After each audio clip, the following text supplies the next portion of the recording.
All right, what's up, Law? How's your week, man? Well, it's semi good right now. I'm not gonna Yeah, be over down, but yeah, pretty yeah. down. With me, it was a couple of very personal down days.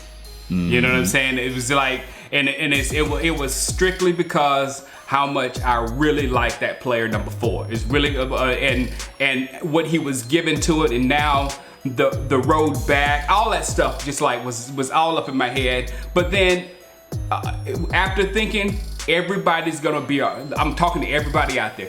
Everybody's gonna be all right. Dak Prescott's going to be all right. The Dallas Cowboys are going to be all right. Andy Dalton's going to be all right. We're going to be all right. We all have a lot of options here.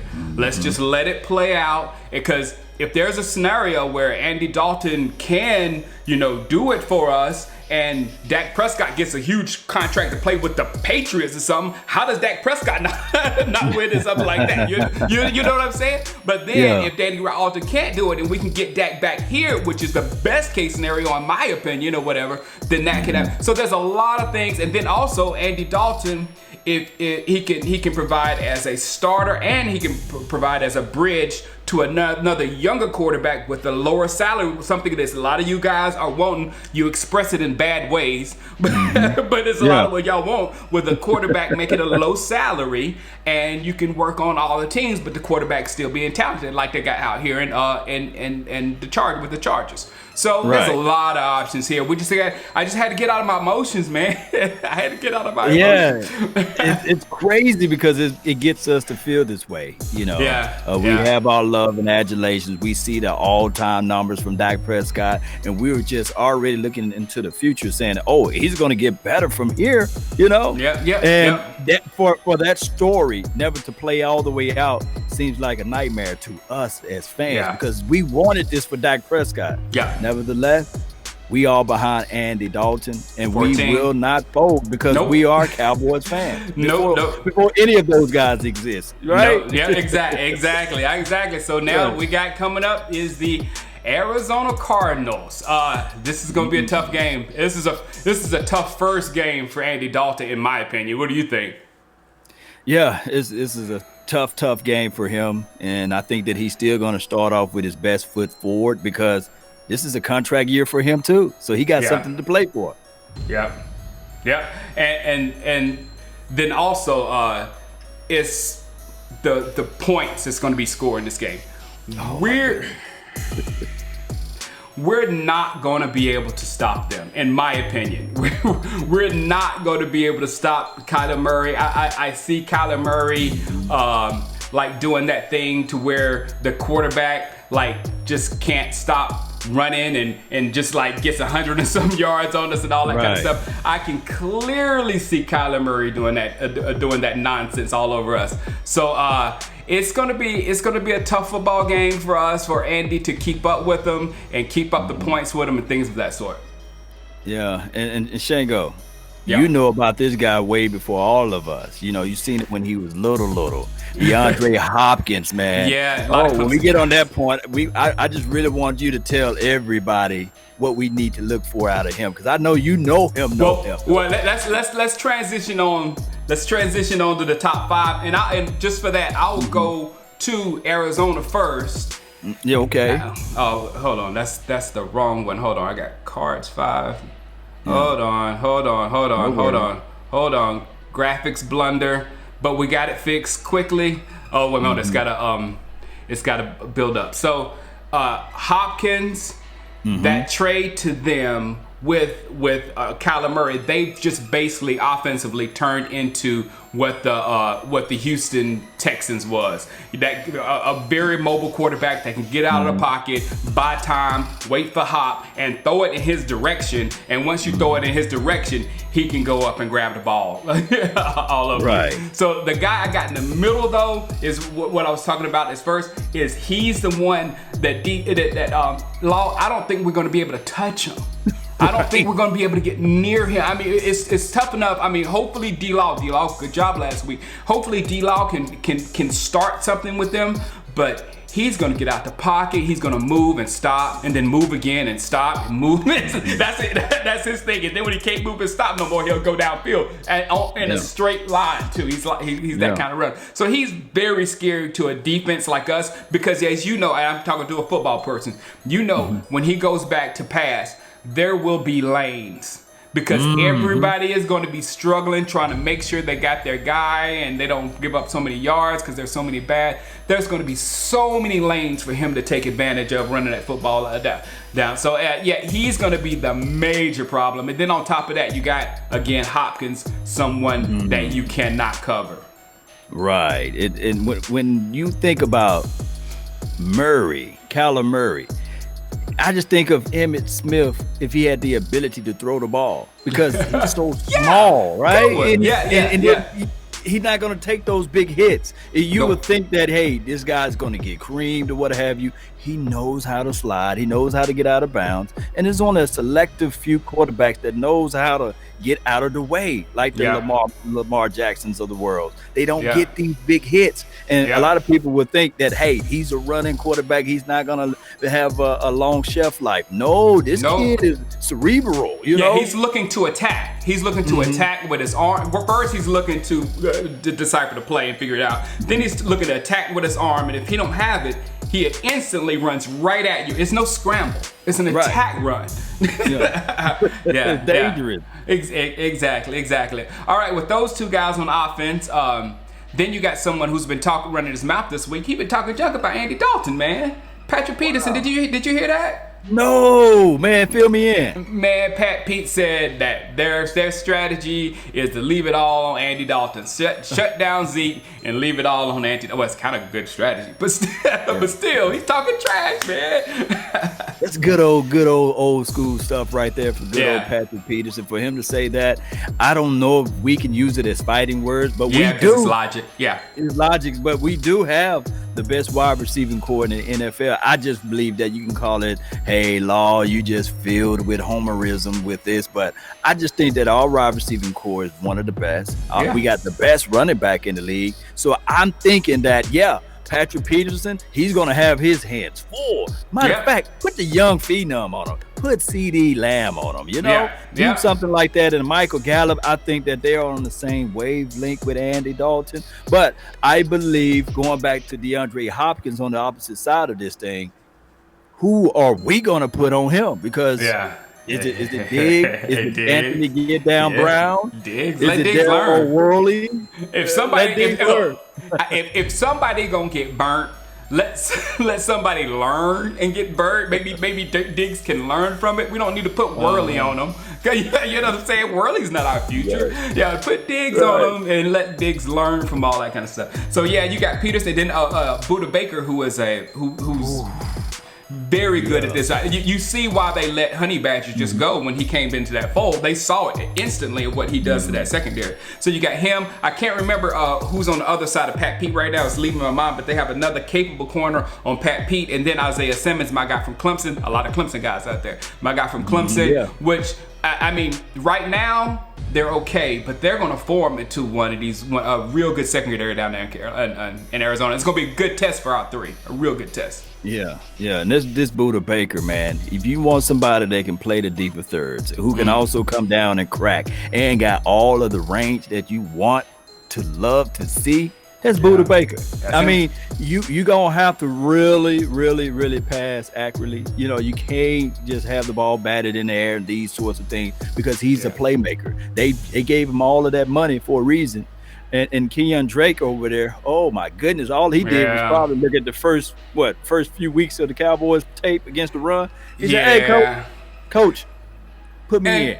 And Kenyon Drake, he's a little bit better than what he has done so far in the league. If you remember him in Alabama, I, as a Clemson fan, I remember him in Alabama. But if you remember his in Alabama, his thing was his athletic ability, what he could do, his speed and his side to side, all that kind of stuff. And with an offense like that, they can use. I was so scared that was going to get Le'Veon Bell, but he still wouldn't be able to play this week. I don't think he might have been able to play Monday night with the numbers or whatever. But him in that offense is still that type that he can catch the ball, he can work in space and things of that sort. So we have to watch out for him because he's one of those running backs like Brown, week 1, that has the ability to gut your defense. He's not going to do it every week because he's not that good. But if you give him lanes, he'll take them. He'll take them. Yeah, and I got to give the honorable mentions out there. Larry Fitzgerald, he's there, reliable.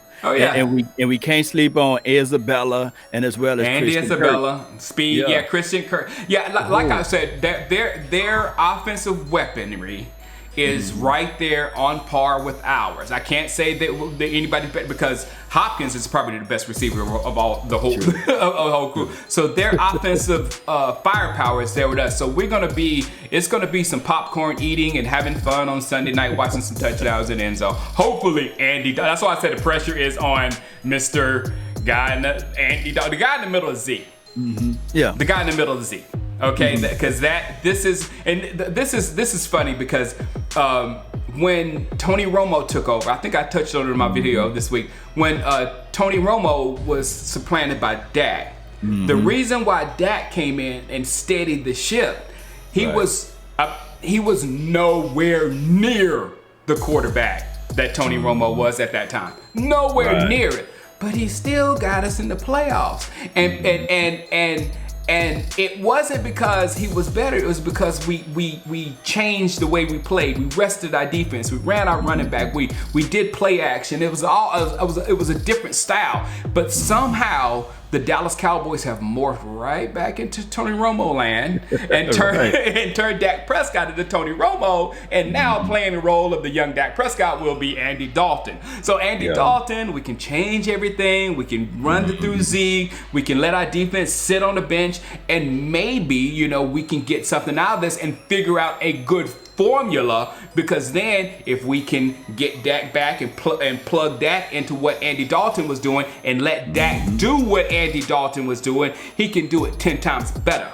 If you know what I'm saying. So or if this thing works for Jerry and all that kind of stuff, they want to transition to another one, then they got a formula that they can win with. That's the number one thing that we need to worry about, not quarterback or anything. We need to worry about a formula that we can win with, and then when we get our quarterback back, whoever it is or whatnot, we can elevate ourselves in the rest of the team. Wherever we need it, we can attack.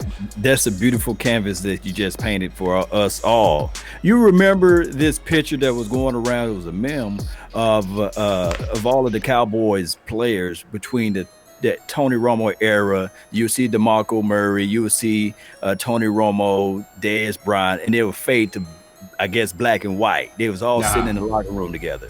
Well, somebody need to recreate that same picture and put the offensive line there, because we don't have a Tyron Smith. We don't have even Elijah Collins. We don't have Travis Frederick, who retired at the start of this year, who was the first domino to drop. So I'm looking at it now that we have a Brandon Knight, we have a Connor Williams, we have a Tyler Biotish, and then we have Zach Martin, who is the last stone to stay, and we have a Terrence Steele. So I believe that Zach Martin, in order for us to win this game, to keep that thing that we just highlighted earlier off the field, we have to establish the run, and Ezekiel Elliott got to be that guy that can eat.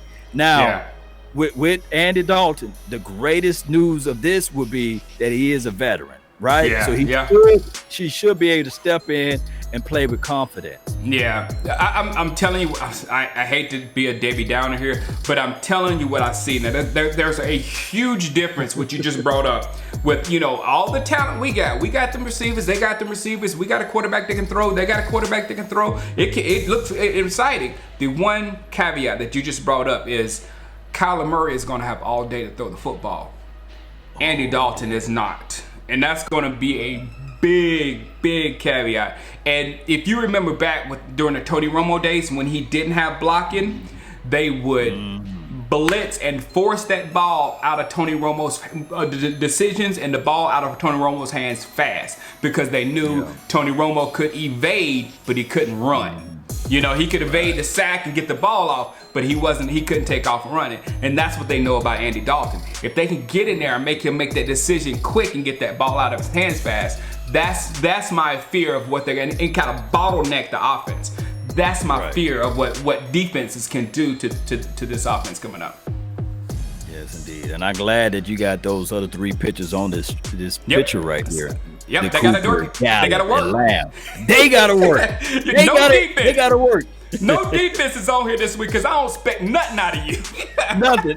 Everything else will be the cherry on the top. So I think that Andy's best friend would be Gallup, right? Exactly. You know how to throw the Gallup now. Those are beautiful balls throwing out of bounds. See, those are the balls Andy Dalton can throw like nobody's business. Those pretty balls, he can go out of bounds or to your receiver. The defenders has no chance in it. And Gallup, you are elite. Man, it's going to be tough keeping Gallup in this cold. Now, you know how much money those 2 catches were for? You know what I'm saying? It was deep. Yeah. I mean, you make those catches on a contract year in front of the whole world. Oh yeah. Contract year for Andy. But for Gallup too. That's what I'm talking about. Gallup too. Yeah. That's what I'm talking about. Gallup. So now he might have played himself out of our pocketbook right there. I hope not. They better go ahead and approach him now and be like, hey. Exactly. What's going on? Because the price tag is going up on him. Yeah. Exactly. Now I don't have your keys to the game. Do you have them on you somewhere? Well, I have them right here in my head. Yeah. Okay, good. Yeah. I got them right here too. Yeah. Stop and stomp down and flush out Kyler Murray. Right? Yeah. I don't know. My words, I keep on saying, I want to say Kellen Moore for some reason, for some strange reason, but it's Kyler Murray. I don't know what's going on. I thought you were saying Killer Murray. I said, let's don't call him that until after we play us. But that could be a name, Killer Murray. Killer Murray, just me trying to catch the cow, instead of Kellen. But here's the situation. We got to stop him. Yeah. And on top of that, the best way we can do this is not create turnovers, not give them a turnover, what have you, and also run the ball. So my keys to the game is stop Murray. Number 2 would be protect the ball. And number 3, clock management. That's running the ball with Ezekiel Elliott. Those are my 3 keys to the game. Yeah, and you also said somebody tell Andy Dalton that it's not a primetime game. Oh, do not Google Cowboy Nation. Do not Google primetime games with Andy Dalton. Primetime Andy, don't do that. Primetime Andy. Tell Andy somebody that this is not even gonna be on TV. This is why it's so nerve-wracking because we just got to wait and see what we get and see what the coaches use with. Because Andy Dalton is he's a piece of clay. If you look at his highlights, his good highlights, man, he looks good. He throws lasers, man. But then when you show a highlight of his interceptions, like, what was he looking at? What did he see? Why did he throw it right to the guy? So it's what Kellen Moore, the coaching staff, what's going on in his head and what they can get out of Andy Dalton because he has the talent. Mm-hmm. But what are they going to get out of him? That's the question. We don't know. Hey, for a news bite right here, I think that Kellen Moore, but Andy Dalton is either the 3rd or 4th active running quarterback to score touchdowns. Like he's leading the NFL in rushing touchdowns. He's like the 3rd or the 4th active leading right now. So that's crazy. But I did say that on his highlights. I did see him running the end zone, diving in the end zone. I did see a lot of. Look, man, Andy's going to entertain us. He's going to entertain us. He's got energy. That, I think you might have heard him say when he went into the huddle. He said, "I came here to win." Right. Yeah, let's do it, Andy. I love it. So, hey, man, let's get behind this thing. And I'm telling you. Everybody's gonna be a winner here. Everybody's gonna be a winner here. We can figure this thing out on our end because we have several options that we can do. Dak has options that he can do, and the best for him. And you know what's funny? That correlation that I made with Romo. Even at that time, I was hoping that Romo still had some gas left in the tank when Dak took over for him, because I had picked a team for him. I had picked the Jaguars. Remember, because the Jaguars defense, they had them Wookiee defensive tackles. Yeah. Jaguars was a monster team, and I was like, man, all the Jaguars needed Tony Romo, and Tony Romo can get his ring, because I wanted him to get a ring like DeMarcus Ware got a ring after he left our fold or whatever. It wasn't going to work here, so go get you a ring. So I really wanted that from Tony Romo. So the same thought process in Dak Prescott. If it can't work out here like I really wanted to work out, please go get your ring somewhere, man. AFC. Yeah. AFC. Yeah, somewhere else. Yeah. You don't know how many Redskin fans hit me up and said, "Hey, we'll take Dak." I'm like, "Shut up, shut up, all the way. Yeah. Shut up." All right, man. We'll see. Have fun this weekend, man, and we'll see you on Monday. Yes, indeed. Really appreciate everybody for watching. Peace. All right.